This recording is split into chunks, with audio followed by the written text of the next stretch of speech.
Hey everyone, I want to welcome Barry Neville to the Lifestyle Lifters show. Barry Neville, thanks for being here. Welcome. Thanks, Adrian. Thanks for having me. I'm just curious, Barry, for you, what were some of your biggest challenges that you were faced with initially before you actually got started? I was a bit kind of rudderless, and I was looking for something that would kind of give me the guidance and the kind of shape to not just for, say, like weight loss and to build muscle and stuff, but just kind of in general to give me the routine and the kind of guidance, structure, and confidence. Was there any kind of specific moment for you that you just kind of drew a line in the sand effectively and said, maybe it is time to get some additional help and support? It's like I really kind of owe it to myself to do something positive for my actual physical self. I'd spent an awful lot of time like smoking and drinking and like poisoning myself.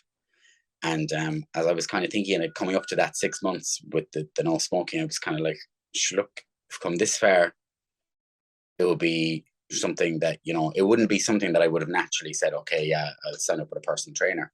How did you feel then when you actually started getting some coaching, you had that bit of maybe reassurance, you had a bit of a plan, structure, routine, and you were starting to see some results? What were like some of your aha moments for you, Barry? Was one of the first ones. I was genuinely kind of happier. I was sleeping better. But then actually, as you began to kind of see yourself get stronger, it was mad. Like it was kind of was like, Jesus, is that me? Like arms my back was the one that I sometimes, if you kind of look at your back in the mirror and be like, Jesus Christ, your back is. Like, what are the 1 to 3 biggest wins for you, or just 1 to 3 moments that really stood out for you as you're reflecting back? I suppose the biggest win was that first kind of time when I hit 81 and kind of held that, when I consistently held the weight, when I stopped losing the weight and I was able to hold the weight, when I was able to kind of show that consistent kind of thing. And that went for a couple of months. I was kind of like, I was absolutely amazed. I was kind of able to hold it, like, because I'd up and down, I'd never been able to hold it like that. What do you say does life look like for you now compared to how it did at the start, now that you're finished?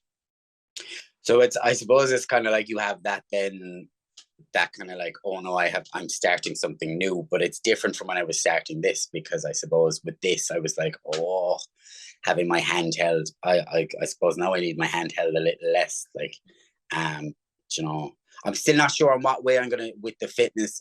Part of me is kind of like, will I do something like run a marathon and keep it with the home workouts?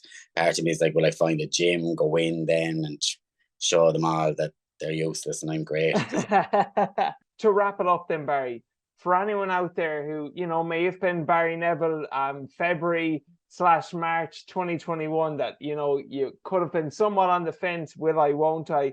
What would you say to anyone who is considering getting some support and some help? So if they're thinking about it, they should go for it, because they won't regret it. Well, they might regret it, but if they regret it, then they weren't in the right mindset. So I'm putting that in as the disclaimer. And they also have to want to do it. It's not like you're good, Adrian, but if I wasn't, if you couldn't come down to Cork and 100% do it, like it's very much a two-way street. Like if they're willing to put in the effort, you will, match it, and you will make sure that they have what they need